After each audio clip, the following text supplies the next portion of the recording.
这个 ID 来作为我们的组件，可不可以？可不可以？可以。好，那我们是不是要有一个数据域？好，这数据域是谁呢？啊，可不可以是我们的什么附近层的 ID？ 不，我们的附节点的 ID， 也就是说这里有一个 parent 的 ID， 能不能懂我意思 ？parent 的 ID，parent ID 是什么意思？就是我的父亲的一个 ID。好，那这是不是起到一个指针域的作用？有了这个指针域，请问能不能串起一颗数结构出来？有了这个指针域，可不可以串起一个数结构来？比如说举个例子，正斜杠有没有父亲？没有。对，李四的正斜杠是不是也没有父亲？好，范尔一的父亲是谁？一。第二一的父亲是一，第二的父亲是一，范二的父亲是三，范尔三的父亲是四。好，然后再来，八的父亲是七，九的父亲是七，然后呢，10的父亲是9。11的父亲也是9， 12的父亲是10， 13的父亲是10。好，各位同学，我现在把这张图遮掉不看，请问能不能把右边那个数结构还原回来？还原给我看。首先我们来看啊，这时候你拿到这张表，你给我还原一下。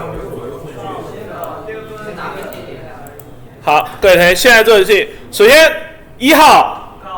有没有东西？没东西，对不对？没有父亲，对不对？所以它是不是一个根节点？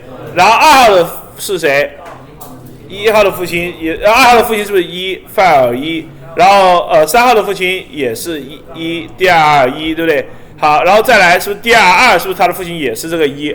没问题吧？然后范尔的父亲是谁？3是谁啊？是我们第二1。然后范尔2，这是范尔2，对不对？范尔3呢也是一样。各位同学，一棵树是不是还原回来？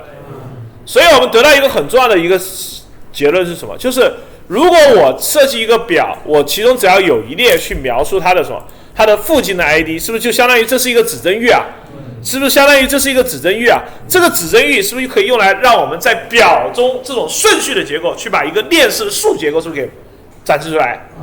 我们是不是可以在一个顺序的表结构中把一个链式的一棵树结构给维持出来？没有问题吧？好，就这个故事。好，那各位同学，现在如果有了这一棵树结构，用表来维持的树结构，是不是我们可以做很多操作了？好，首先我们来想一个问题啊，我们还需不需要在磁盘中真的去分配目录文件？各位同学，我们是不是现在设计了一个表格啊？好，我们现在设计了一个表格。好，我们现在设计了一个表格。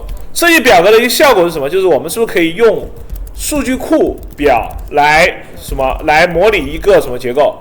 数结构。好，是不是来模拟一个数结构？好，首先我们来看这样可以得到一些什么样的结论？得到什么样的一些结论？好，第一个结论是还需不需要目录文件？好，各位同学，如果以前目录文件的作用是什么？为什么以前磁盘里面需要目录文件？为什么以前磁盘里面需要目录文件？这个目录文件是负责用来去保存它的孩子的这个地址啊，孩子的目录项啊。好，所以它的作用实际上是起到一个什么？是连接这样一个什么？这个树的父亲和孩子的这样一个作用，对不对？好，树节点的父亲和孩子的这样一个作用。好，现在是什么？现在是我有了这张表，我可不可以把它们连接起来了？可以，只要有 parent ID 这一列，我们是不是就已经可以把它连起来了？所以这就意味着我们还需不需要去消耗磁盘空间去存储目录文件？不需要。好，所以得到第一个结论，我们不再需要消耗什么磁盘空间去干嘛了？去存储什么文件？去存储目录。